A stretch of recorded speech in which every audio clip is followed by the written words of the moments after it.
최근에 그 인문서적 분야에서 오랜 기간 베스트셀러가 되고 있는 당신이 옳다라는 책이 있습니다. 정혜신이라는 정신과 의사가 쓴 책인데, 이 책은 우리의 존재 자체가 주목받지 못해서 생기는 그 허기와 결핍에 대해서 이야기를 합니다. 그러니까 우리의 존재 자체를 몸에 비유한다면은 우리의 외모나 우리의 권력, 재력, 재능, 학벌과 같은 것들은 우리의 몸을, 우리의 존재를 감싸고 있는 옷과 같은 것인데, 이 사회가 우리의 존재에 주목하는 것이 아니라 우리들이 걸치고 있는 그 옷들에 주목하게 된다는 거죠. 그런데 이렇게 많은 옷들을 가지고 있는 사람이라 할지라도 자신의 그 존재 자체가 주목받지 못하면 그 안에 이 결핍이 생긴다는 거예요. 그래서 아무리 많은 것들을 가지고 있고 아무리 많은 것들을 이루었다고 할지라도 어떻게든 더 인정받고 어떻게든 더 관심받기 위해서 드러내야 하는 것들, 자신이 어떤 사람인지에 대해서 더 인정받고 드러내야 하는 일들이 생긴다는 겁니다.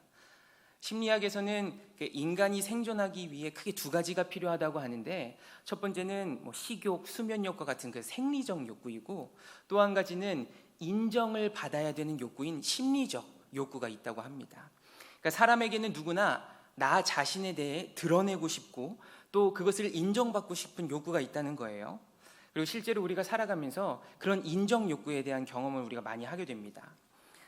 페이스북, 인스타그램 이런 거 이제 SNS라고 하는데, 아마 한 번쯤은 들어보셨을 것 같아요. 온라인상에서 이렇게 다른 사람들과 관계를 맺게 해주는 소셜 네트워크 서비스의 약자가 이 SNS인데, 요즘 사람들이 이 SNS를 주로 어떻게 활용하냐면, 주된 활용 방법으로 자신이 무엇을 먹는지, 자신이 무엇을 샀는지, 자신이 무엇을 입는지, 그리고 자기가 어디로 놀러 갔는지, 이런 것들을 다른 사람들에게 이렇게 공개적으로 보여줍니다. 주로 그 내용들을 보면 다 이쁘고 다 비싸고 다 좋은 것들이에요. 하나도 나쁜 것들이 없는 것 같아 보입니다. 이런 거 올리던 그 이면에 다른 사람들로부터 나 이런 사람이다라고 인정받고 싶은 그 욕구가 있는 거죠. 그 모습을 드러내고 싶고 그 모습이 인정받는 사회. 이력서와 자기소개서를 쓸 때도 그런 것 같아요. 그 이력서와 자기소개서에 내가 얼마나 잘못된 사람인지, 내가 얼마나 부족하고 얼마나 실수를 많이 했던 사람인지에 대해서는 기록하지 않습니다. 그곳에 좋은 것만 나열을 하죠. 얼마나 내가 괜찮은 사람인지를 드러내고 또 그것을 통해서 인정받아야 하기 때문입니다. 이렇게 나를 드러내고 싶고 드러내야만 인정받을 수 있는 이 사회, 이 세상에 흐르고 있는 원리이고, 그것들이 인간의 본성입니다. 그런데 오늘 우리가 읽고 있는 이 사도 바울이 쓴 갈라디아에서를 보면은, 사도 바울은 우리들이 잘 알고 있는, 흔히 알고 있는 세상의 방식과는 완전히 다른 방식의 모습을 보여줍니다. 먼저 지금 다시 이 갈라디아서의 상황을 생각해 봐야 하는데, 갈라디아 땅에 바울을 통해서 복음이 전해졌고 그곳에 교회가 세워졌습니다. 그런데 바울이 없는 틈에 예루살렘 그 교회로부터 잘못된 복음을 가르치는 유대인 그리스도인들이 이 갈라디아 교회에 온 거예요. 그리고 그들이 이 갈라디아 교회에 이런 이야기를 하는 겁니다. 여러분, 바울이 가르친 복음에는 한 가지가 빠져 있습니다. 우리 이 예루살렘 교회에 가면은 그리스도인들이 하나님의 백성이 되기 위해서 중요하게 여기는 게 있는데, 그게 율법입니다. 그 중에서 특별히 하나님의 백성으로서의 증표인 이 할례라는 게 있는데, 이 할례를 받아야 진짜 하나님의 백성이 되는 겁니다 라고 이 복음이라는 거에 이 율법이라는 조건을 이제 갈라디아 교회에 전하는 거예요. 그런데 듣고 보니까 갈라디아 교회의 성도들의 이 입장에서 이 유대인 그리스도인들의 논리가 훨씬 이성적이고 훨씬 합리적으로 느껴지는 거예요. 야, 그렇지. 이 구원이라고 하는 게 이 보통 일이 아닌데 그렇게 쉬울 리가 없지. 맞아. 심지어 저 사람들은 예루살렘 교회에서부터 온 이 원조 그리스도인들이잖아. 이렇게 다른 복음으로 인해서 이 바울이 전했던 복음의 권위가 떨어지고 이 갈라디아 교회 안에 이 복음의 본질이 흔들리기 시작한 겁니다. 그래서 지금 바울이 갈라디아 교회의 교인들, 성도들에게 다시 제대로 된 복음이 무엇인지에 대해서 이야기하려는 상황인 것이고, 이것이 오늘 갈라디아서를 쓴 목적이었습니다. 그러니까 자신의 말이 더 설득력 있게 들리려면은 예루살렘에서 온 유대인 그리스도인들보다 훨씬 더 자신이 대단하고 자신이 권위가 있다는 것을 말해야 하지 않겠습니까? 그런데 오늘 바울은 갈라디아 교회 성도들을 향해 그런 것들을 이렇게 드러내는 것이 아니라 다른 것을 이야기합니다. 본문 11절부터 12절을 보시면 바울이 이렇게 고백을 합니다. 한번 함께 읽어볼까요? 시작. 내가 전한 복음이 사람의 뜻을 따라 된 것이 아니라 이는 내가 사람에게서 받은 것도 아니요 배운 것도 아니요 오직 예수 그리스도의 계시로 말미암은 것이라. 아멘. 이 자신이 전한 복음이 어떤 유명한 사람에게서 들은 거나 배운 게 아니라 오직 예수 그리스도로부터 받은 복음이라고 오늘 표현하고 있는 거예요.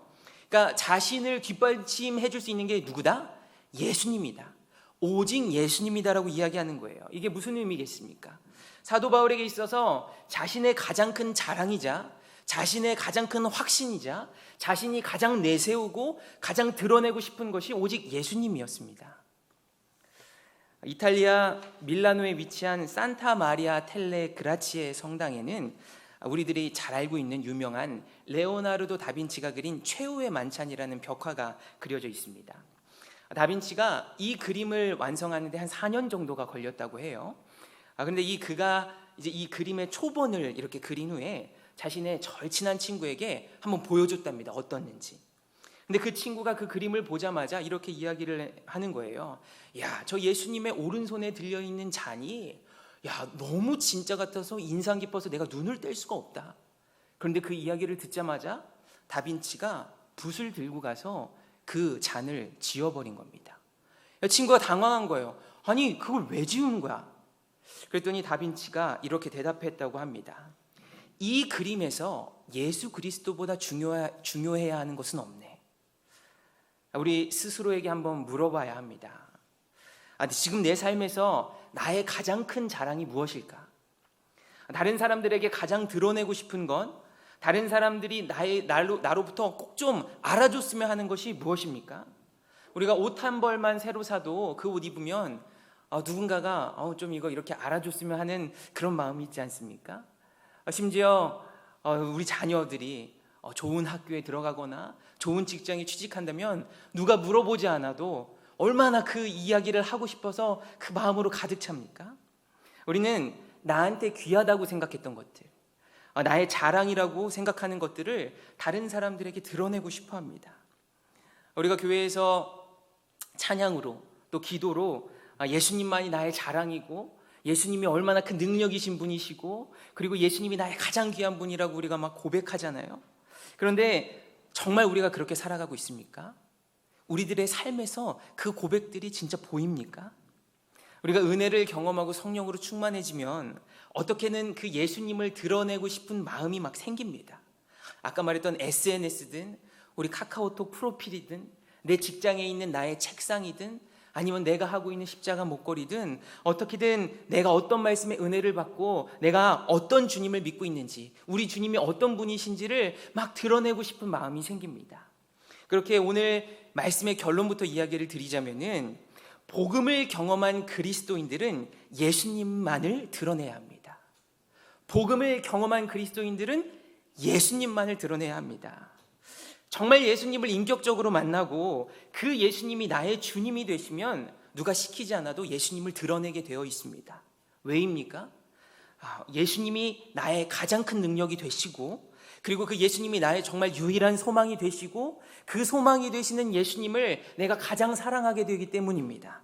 이것이 예수님을 만난 그리스도인의 모습이에요. 오늘 사도 바울을 통해서 예수님을 만난 그리스도인에게 두 가지 특징이 있는 것을 보게 되는데 첫 번째, 예수님을 만난 그리스도인은 나의 연약함을 통해 주님을 드러냅니다. 오늘 본문의 그 1장 13절에서 사도 바울은 자신의 부끄럽고 연약했던 부분을 고백을 하는데요. 제가 새번역 성경으로 준비를 했습니다. 제가 한번 읽어보겠습니다. 내가 전에 유대교회에 있을 적에 한 행위가 어떠하였는가를 여러분이 이미 들은 줄 압니다. 나는 하나님의 교회를 몹시 박해하였고 또 아주 없애버리려고 하였습니다. 사도 바울이 어떤 인물이었는지 사도행전 9장 1절부터 2절에 더 잘 나타나고 있어요. 그 부분도 제가 새 번역으로 한번 읽어보겠습니다. 사울은 여전히 주님의 제자들을 위협하면서 살기를 띠고 있었다. 그는 대제사장에게 가서 다마스쿠스에 있는 여러 회당으로 보내는 편지를 써달라고 하였다. 그는 그 도를 믿는 사람은 남자나 여자나 가리지 않고 닥치는 대로 묶어서 예루살렘으로 끌고 오려는 것이었다. 그러니까 이 말씀대로 보면은 사도 바울은 주님의 제자들을 위협하고 살기를 띠고 닥치는 대로 그들을 묶어서 끌고 가는 사람이 원래 이 바울이라는 사람이었습니다. 지금 사도 바울이 어떤 상황이냐면, 사도 바울은 유대인 그리스도인들에게 설득당한 그 갈라디아 교회의 성도들을 다시 설득시켜야 되는 상황이잖아요. 그러면 그 설득을 위해서 자신이 이야기하는 것이 얼마나 믿을 만한 이야기인지, 이 이야기를 하고 있는 자신이 얼마나 믿을 만한 사람인지에 대해 이야기를 해야 되지 않겠습니까? 상식적으로. 그런데 바울은 오늘 갈라디아 교회의 성도들을 향해서 오히려 자신이 얼마나 죄인이었는지, 자신이 얼마나 연약한 존재였는지를 이야기하는 거예요. 이렇게 하는 바울의 목적이 있었습니다. 오늘 본문 10절과 또 23절, 24절에서 그것을 볼 수가 있는데, 먼저 10절의 말씀입니다. 내가 지금 사람들의 마음을 기쁘게 하려 하고 있습니까? 아니면 하나님의 마음을 기쁘게 해드리려 하고 있습니까? 아니면 사람의 환심을 사려고 하고 있습니까? 내가 아직도 사람의 환심을 사려고 하고 있다면 나는 그리스도의 종이 아닙니다. 무슨 이야기냐면, 바울은 하나님의 마음을 기쁘게 해드리는 것이 그의 목표였습니다. 만약 자신이 사람들에게 인정을 받으려고 하거나 사람들에게 환심을 사려고 한다면 자기는 아무것도 아니라는 거예요. 또 23절과 24절입니다.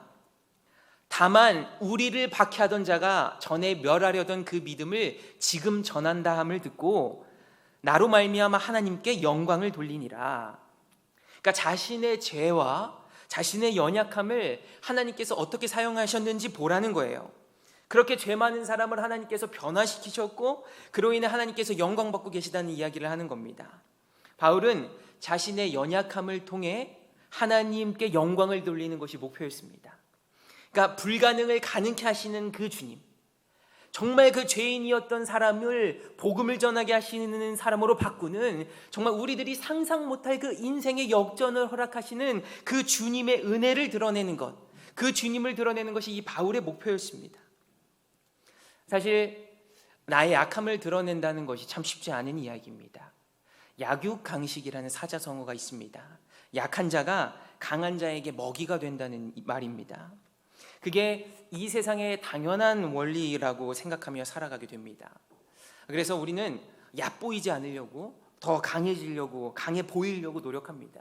그게 때로는 외모적인 부분일 수도 있고, 때로는 우리들의 학벌이나 우리들의 권력이나 우리들의 재산이나 명예에 대한 부분일 수 있습니다.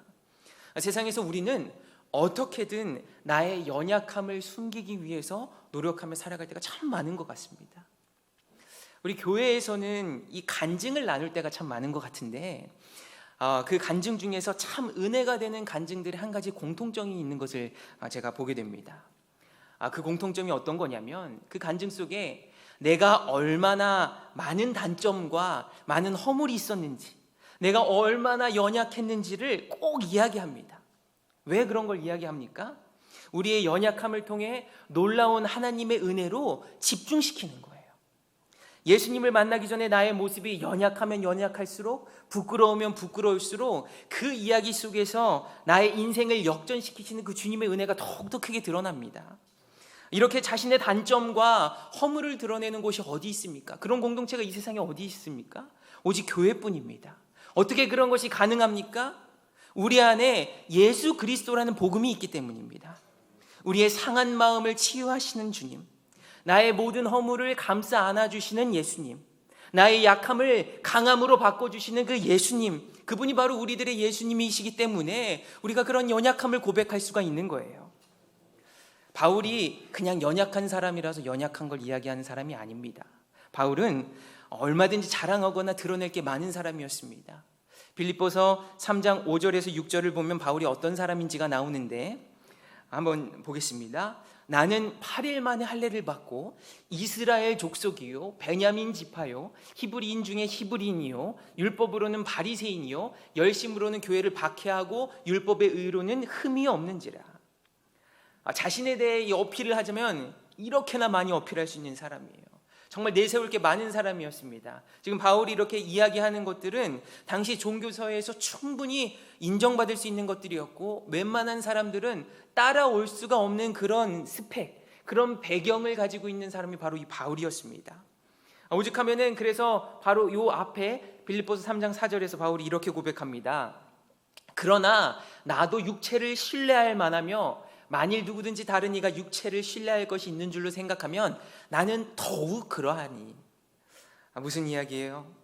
정말 바울은 더 내세울 게 많았다는 이야기입니다. 얼마나 대단하면은 자기 스스로 나는 내 육체를 신뢰할 수 있다고 이야기하겠습니까? 그러니까 우리 한번 냉정하게 보자면 지금 바울이 갈라디아 교회에 이야기하는 이 상황 속에서 바울이 자신이 얼마나 대단한지에 대해 어필하고 그 권위를 내세워서 갈라디아 교회 성도들을 설득시킬 수도 있었을 것입니다. 그런데 바울은 어떻게 하냐면 자신의 자랑을 다 버린다는 거예요. 빌립보서 3장 7절부터 9절까지 바울의 고백입니다. 우리 이 말씀을 우리 한번 같이 읽어볼까요? 시작. 그러나 무엇이든지 내게 유익하던 것을 내가 그리스도를 위하여 다 해로 여길 뿐더러 또한 모든 것을 해로 여김은 내 주 그리스도를 예수를 아는 지식이 가장 고상하기 때문이라. 내가 그를 위하여 모든 것을 잃어버리고 배설물로 여김은 그리스도를 얻고 발견되려 함이니 내가 가진 이는 율법에서 난 것이 아니요 오직 그리스도를 믿음으로 말미암은 것이니 곧 믿음으로 하나님께로부터 난 의라. 아멘. 바울이 내게 유익하던 것, 내가 드러내고 싶었던 것들, 내가 인정받을 수 있었고 내가 자랑할 수 있었던 것들을 지금 뭐로 여긴다고 하고 있냐면 배설물로 여긴다는 거예요. 배설물로 여긴다는 게 무슨 의미겠어요? 하나도 쓸모없다는 거예요. 쓸모가 없는 정도가 아니라 배설물이잖아요. 빨리 쳐다보기도 싫고 물을 내려버리고 싶은 것들, 그 정도로 내 자랑거리가 다 필요 없다는 거예요. 아니, 어떻게 이런 것들이 가능합니까? 빌립보서 말씀의 표현을 빌리자면 이것들이 가능한 이유를 이렇게 고백하는 거예요. 내 주 그리스도를 예수를 아는 지식이 가장 귀하기 때문이라. 예수님을 인격적으로 만나게 되고 예수님께서 내 안에 계시는 것을 경험하면은 다른 것들이 다 무의미해집니다. 예수님보다 다 무의미해지는 거예요. 왜냐하면 예수님보다 더 좋은 것이 이 세상에 없기 때문입니다. 다른 것들을 다 내려놓고 그리고 오직 예수 그리스도만 드러내는 것이 바로 예수님을 만난 그리스도인의 두 번째 특징입니다. 제가 예수님을 인격적으로 이렇게 만나기 전에 저는 정말 예수님을 드러내고 싶은 사람이 아니라 예수님을 가리고 싶은 사람이었습니다. 아버지가 목사님이라는 것은 참 제가 원치 않아도 예수님을 드러낼 수밖에 없는 상황에 놓이게 되는 것 같아요. 목사의 아들이니까. 특히 아버지께서 이제 큰 교회에 이제 부교역자로 사역을 하실 때는 더 그게 너무나도 힘들었습니다. 너무 많은 사람들이 저를 목사의 아들이라는 걸 다 알고 있는 거예요. 교회에서뿐만이 아니라 학교를 가는데 학교 선생님도 교인이고 학원을 가는데 학원 선생님도 교인인 거예요. 그러니까 이거 뭐 어디 가서 잘못도 못 하겠고 실수도 못 하겠고 얼마나 예수님을 믿는다는 것 사실이 저에게 힘든 일이었는지 모릅니다. 근데 제가 이제 중학교 1학년 때 아버지께서 이제 큰 교회를 이제 떠나셔서 지금 사역하고 계시는 교회에 이제 담임 목회자로 가시게 되었는데 그 당시에 그 교회가 어디에 위치해 있었냐면 용인 수지에 이제는 많은 것들이 발전되고 들어섰지만 당시에 이 모텔촌이 있었습니다. 구석에 그냥 고속도로 옆에 모텔촌이 있었는데 모텔이 한 7, 8개 사이에 교회가 있는 거예요. 이 옆에 이웃도 모텔, 저 이웃도 모텔, 그 사이에 있는 게 저희 아버지 교회였습니다. 그러니까 이제 중학교 때 꼭 그런 게 있잖아요. 너희 아버지 뭐 하시냐고 이런 물어보는 질문들. 이제 우리 아버지 목사님이라고 하면 교회가 어디냐고 물어봐요. 근데 저는 이상하게 어디라고 말하는 게 창피한 거예요. 그래서 그냥 어디 저기쯤 있어. 그냥 그렇게. 아마도 저에게 그때는 저희 아버지의 교회가 예수님의 교회가 아니라 그냥 창피한 건물의 교회였던 것 같습니다. 고등학교에 올라가서는 친구들 사이에서 제가 목사의 아들이라는 티를 안 내려고 정말 최선을 다했어요. 거의 공부 수준으로 제가 열심히 노력했던 것 같아요. 그래서 친구들이랑 이렇게 같이 있을 때 말도 더 거칠고 막 험하게 했습니다.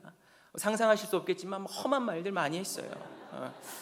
그런데 왜 그랬을까? 왜 그랬을까? 예수님이 저한테 하나도 중요하지 않았기 때문에 그랬습니다.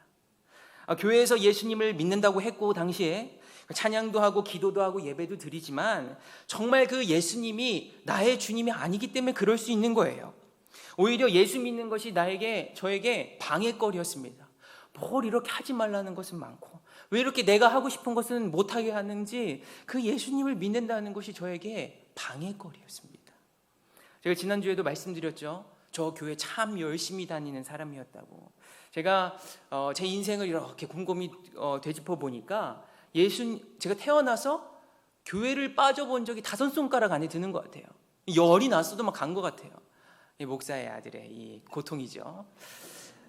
그런데 아무리 교회를 열심히 다녀도 정말로 나의 구주가 되시는 예수님을, 그 십자가의 예수님을 경험하지 못하면, 이렇게 표현하면 좀 그렇지만 예수님이 저에게 아무 쓸모없는 예수님이 되어버립니다. 예수님을 드러내긴커녕 숨기게 됩니다. 예수님의 제자 베드로가 그랬습니다.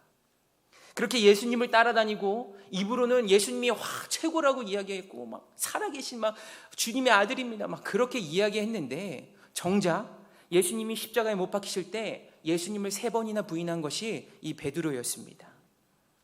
예수님을 자신의 삶에서 철저히 숨기고 싶어 했어요. 저런 사람은 내가 본 적도 없다고 하는 게 베드로였습니다. 왜냐면 이 십자가의 예수님을 진짜 나의 구원자, 진짜 나의 예수님으로 만나지 못했기 때문입니다. 그런데 제가 이제 22살에 예수님을 인격적으로 만나고 난 후에 정말 이 예수님만이 나의 구원자가 되시고 정말 이 세상 그 어느 누구도 나를 이해하지 못하고 나의 상처를 위로해 주지 못하는데, 이 예수님은 정말 나를 이해해 주시고 예수님은 정말 나의 상처를 위로해 주시는 분이시구나를 제가 경험하고 나니까 그 순간 그렇게 쓸모없다고 느껴졌던 그 예수님이 나에게 가장 귀한 예수님이 되는 거예요. 그 이후로 저의 삶에서 예수님을 드러내는 것이 저의 삶에서 전혀 부끄럽지 않은 일이 되었습니다.